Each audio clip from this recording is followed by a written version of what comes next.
చంద్రుడి దక్షిణ ధ్రువంపై విజయవంతంగా దిగిన మరో ల్యాండర్. దీనికి సంబంధించిన మరిన్ని వివరాలను ఈ వీడియోలో తెలుసుకుందాం.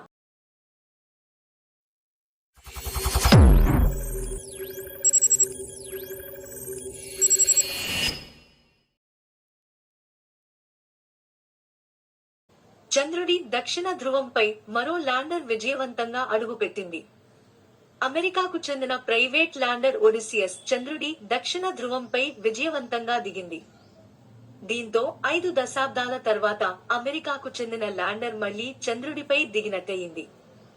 చివరిసారిగా అమెరికా 1972లో అపోలో 17ను చంద్రుడిపైకి పంపిన విషయం తెలిసిందే. హ్యూస్టన్ కు చెందిన ఇంట్యూటివ్ మెషిన్స్ సంస్థ ఈ ప్రయోగాన్ని చేపట్టింది. చంద్రుడి దక్షిణ ధ్రువంపై దిగిన రెండో ల్యాండర్ ఇది. ఇస్రో ప్రయోగించిన చంద్రయాన్ 3 మొదటిసారి ఈ ప్రాంతంలో దిగింది. ఒడిసియస్ చంద్రుడిపై దిగిన తర్వాత సిగ్నల్స్ పంపినట్టు ధృవీకరించారు.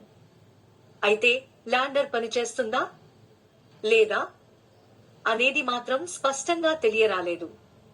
షడ్భుజి ఆకారంలో ఉండే ఈ నౌక ల్యాండింగ్ సమయంలో గంటకు 4000 మైళ్ల అంటే 6500 కిలోమీటర్లు నుంచి క్రమంగా వేగాన్ని తగ్గించుకుని సురక్షితంగా దక్షిణ ధ్రువాన్ని ముద్దాడింది.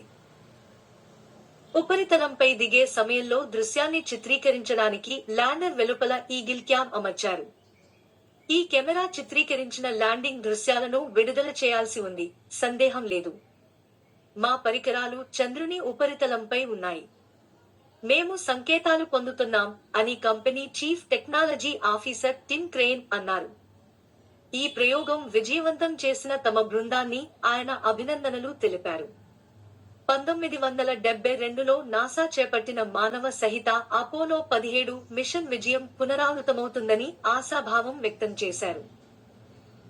ఈ ప్రయోగంపై నాసా సీనియర్ అధికారి జోయల్ కెన్స్ మాట్లాడుతూ, ప్రస్తుత మిషన్ భవిష్యత్తులో మేము మా వ్యోమగాములను పంపబోతున్న ప్రదేశానికి పర్యావరణ పరిస్థితులను అంచనా వేయడానికి దక్షిణ ధ్రువంలో ప్రవేశించే మొదటి ప్రయత్నాలలో ఒకటి. అక్కడ ఏ రకమైన దుమ్ము లేదా ధూళి ఉంది, అది ఎంత వేడిగా లేదా చల్లగా ఉంటుంది, రేడియేషన్ వాతావరణం ఏమిటి, ఇవన్నీ మానవ అన్వేషకులను పంపే ముందు తెలుసుకోవాలనుకునే విషయాలు అని చెప్పారు. ఒడిసియస్ ను ఫిబ్రవరి 15న స్పేసెక్స్ ఫాల్కన్ 9 రాకెట్ ద్వారా ప్రయోగించారు. ఈ కొత్త రకం lander super cooled liquid oxygen, liquid methane propulsion system ను కలిగి ఉంది. దీంతో చంద్రుని కక్షలోకి వేగంగా చేరడానికి సహకరించింది. చంద్రుని దక్షిణ ధ్రువం నుంచి 300 కిలోమీటర్ల 180 మైళ్లు దూరంలో ఉన్న బిలం మలాపెట్ ను ల్యాండింగ్ సైట్ గా ఎంపిక చేశారు. Moon to Mars program Artemis లో భాగంగా అక్కడ మంచును తవ్వి త్రాగునీరు, రాకెట్ ఇంధనం కోసం దీర్ఘకాలిక నిర్మాణం చేపట్టాలని నాసా ప్రణాళిక రచించింది.